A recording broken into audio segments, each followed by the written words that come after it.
Welcome to the Formidable Genealogist Studio, and I am joined again by friend and colleague Kate Penney Howard, who is a genetic genealogist, a regular genealogist, and a genealogy speaker. Um, we're going to talk about DNA myths today because we both hear a lot of things where people make very confident statements about what they've already decided their DNA results say, and it is not true. So, Kate, Yes. I look out in my AncestryDNA matches, and I've got a fourth cousin who descends from my way back ancestor, obviously, but I have another one that doesn't show up in that list at all. So, does that mean that that person really doesn't descend from that third great grandfather, or what's going on there? So that's a great question. So it depends upon how closely you and this individual are related to that common ancestor. So if the ancestor in question was a great grandparent, then we probably are going to be related through DNA. However, once we get past the second cousin level, we then start to have a decreasing amount of DNA shared with other people. So you can have a match to your fifth, sixth, seventh, eighth cousin and no match to your third cousin and still legitimately descend from the people that you descend from. However, you can also have a, eighth cousin that you share more DNA with than a third cousin because the distribution of DNA is random and you may have a completely chunk of DNA you may have a completely different chunk of DNA than your cousin does. So, if he got the red hair and you got the blue eyes, then you're not going to share the same code, but clearly it doesn't actually work like that. But that's, you may just have different segments completely. And this is the same for any autosomal DNA test, be it AncestryDNA, MyHeritage, FamilyTreeDNA, autosomal, or 23andMe, or living Yep, DNA. That's all of yep, them, right? yep, yep, yep, yeah, Yep. So yeah. that across the board, that's the way the test works. And it needs to be a full second cousin or closer. A half second cousin, maybe you don't. Maybe you don't have any DNA there. Yep, yep. So the next one is my great grandfather was from Croatia. This is fictional. And I have all of this Italian DNA showing up in my ancestry DNA. So does that mean he's not really from Croatia? That's a great question. So the first thing I would say is, why don't we look at a map? How far away are Croatia and Italy? They're not that far away. Let's look at the history books. What is the relationship between Italy and Croatia? Are there people that are moving back and forth between those two populations? So, for example, my great grandfather was from Ireland. Guess how much Irish DNA my father has? Not a lot. It changes every time the algorithm changes, but it's not as much as you would think it is. Why? Because his Irish ancestor was Presbyterian. His ancestors were from Scotland and England. So my father shows on his father's side of the family that he is mostly Scottish and a little bit English and a little bit Irish. But the Irish is not the large part of his grandfather's ancestry. Hmm. Um, I was looking at my DNA and I have a 1% ethnicity that is way out of left field. Is that guaranteed? Do I really have ancestors from that completely unexpected place, or what else could be going on there? A couple of updates ago, I have both of my parents' DNA, and I know their trees pretty well. So I was looking at my DNA, and I hardly ever look at my own DNA because I'm always looking at theirs or at somebody else's. And so I looked at my own DNA and I was really surprised because it said 2% Spain. And I said, well, this is contrary. I'm trying to figure out where in my colonial ancestry I might have had like Spanish sailors or something. There was just no connection with Spanish. Then I went and looked at my parents and they had zero Spanish. So how would I have Spain if my parents did not? Well, so in subsequent updates, I no longer had Spanish, which did not surprise me. That's probably just some noise in the system. However, it can also be factual. My mother has an African ancestor who was born in like 1680. Occasionally, on one platform or another, that particular sub-Saharan ancestry will show up on my mother's test at about 1%. And so, or a 0.5%. And so I that may be confirmation bias for me, where I'm just looking for an explanation of why that's showing up. But we do have this documented ancestor, um, which is probably not fictional.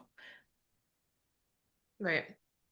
So I went out and looked at all of my DNA matches, and I have no matches from France, even though I can trace multiple lines directly back to France. And I thought I'd find all of these cousins. So am I not French? That's also a great question. Um, Again, if we look at different things that happen in history, that's going to help us inform things. So, um, at different times in European history, boundaries were different and empires were different. So we may have boundary lines now in places where there was not one in the past.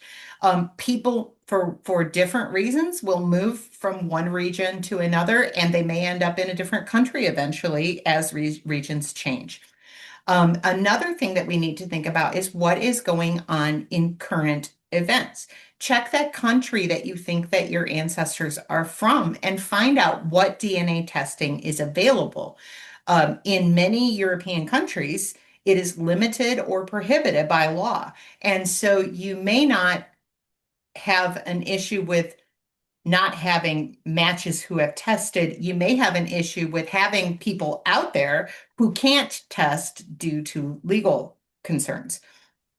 I think in Europe, we need to understand that Europeans have probably a healthier understanding of privacy than we do in the United States. They certainly take it more seriously than we do. One thing that is important for us to think about is that within the life of people who are still living, there was an incredible amount of violence and oppression and forced pregnancy or coerced pregnancy, at least, that happened in the 1940s in Europe.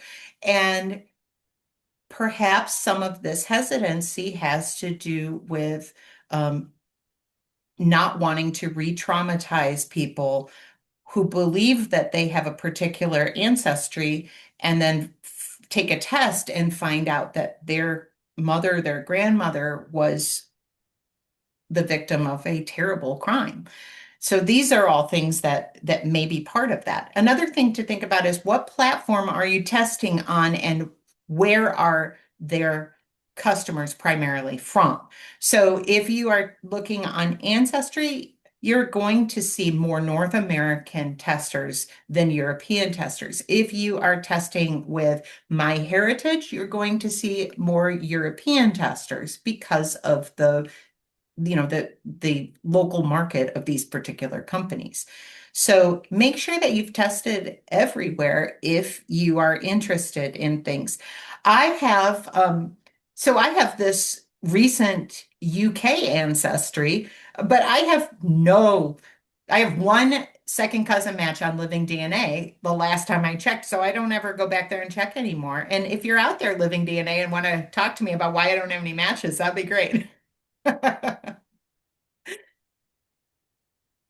So I went out and looked at my matches, and there is a close match to me that lists as being a grandniece of mine. That's what it says for the relationship, and that just doesn't make sense. So, how do they know that that's definitely the right relationship?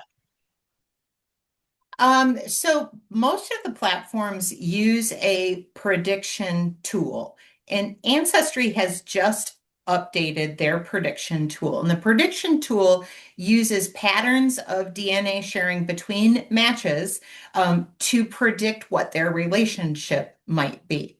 But the problem of this is that particular groupings of people, we refer to them as first degree, second degree, third degree relatives.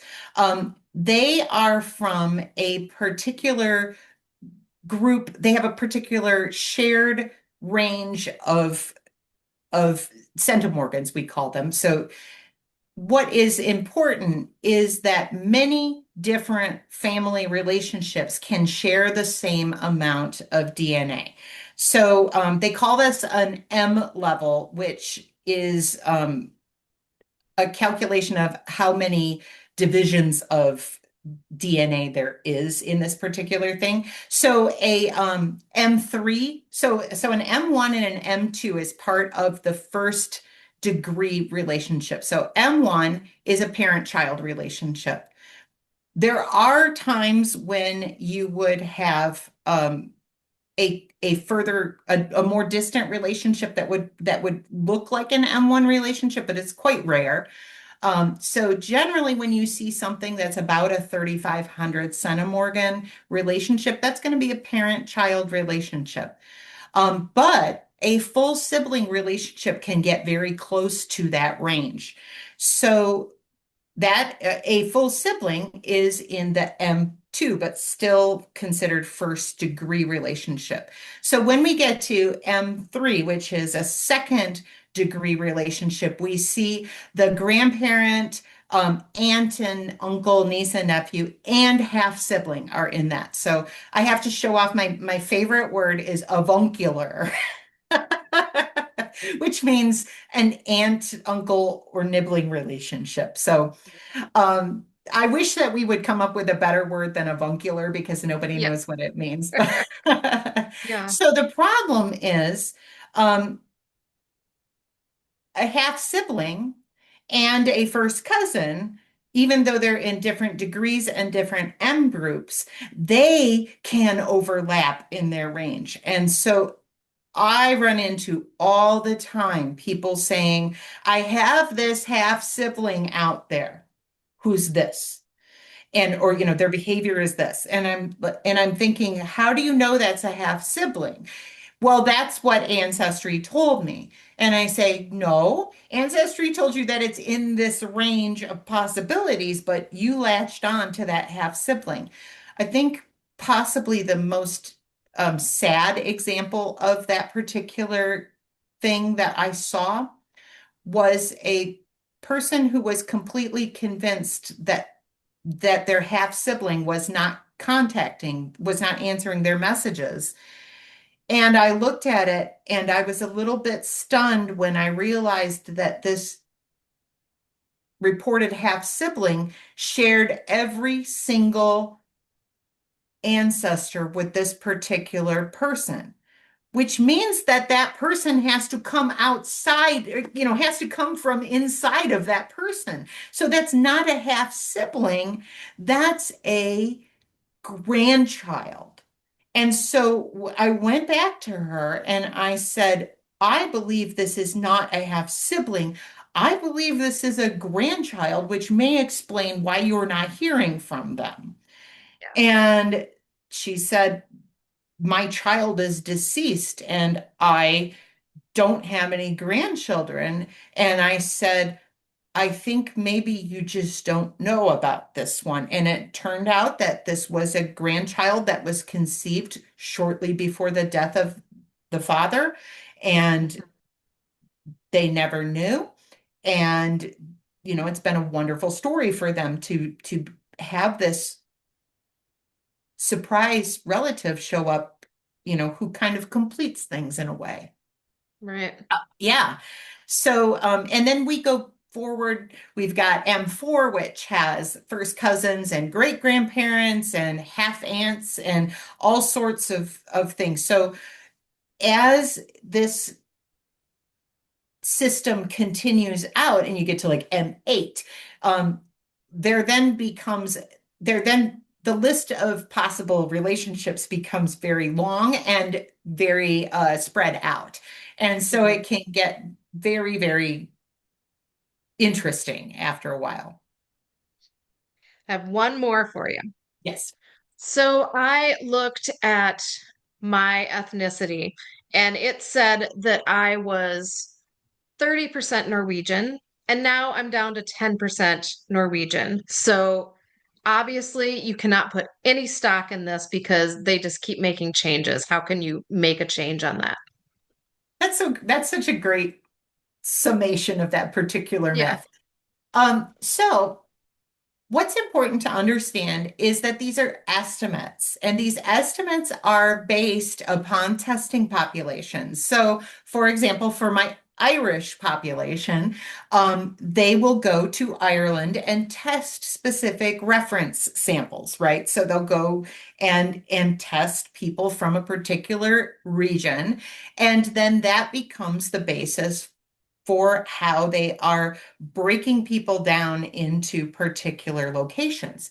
At this point, now my family, so the people who come from that Irish great grandfather or are related to him in some way, they are now pointing at the village cluster that my ancestor is from. It is so amazing. So now they know that there were Scottish and English people who came to this particular island or area in Ireland, and then they came to New York or they came to Michigan, and they're literally showing these journeys of these people that may have started in 1600, and they're Mm. able to follow that. And it's just absolutely wonderful for anybody who doesn't have a really strong understanding of their genetic origins to be able to look at those communities and say, okay, I don't know who my biological parents are, but I do know that my ancestors all had these particular experiences. So it's really wonderful that even when on day one you get your results back, you can see your ethnic journey, your ancestral community journey, even if you don't have any answers as to your own origin, you know where your people came from. Right. Well, that's the end of the list I have for DNA myths. Be sure to let us know in the comments if we missed any other ones that drive you batty or just something that you didn't know on your own. So thanks for joining me, Kate. And I will put her website in the description for the video as well. And we'll Thanks. link also to a new article from Ancestry about the update that they've done. Yep.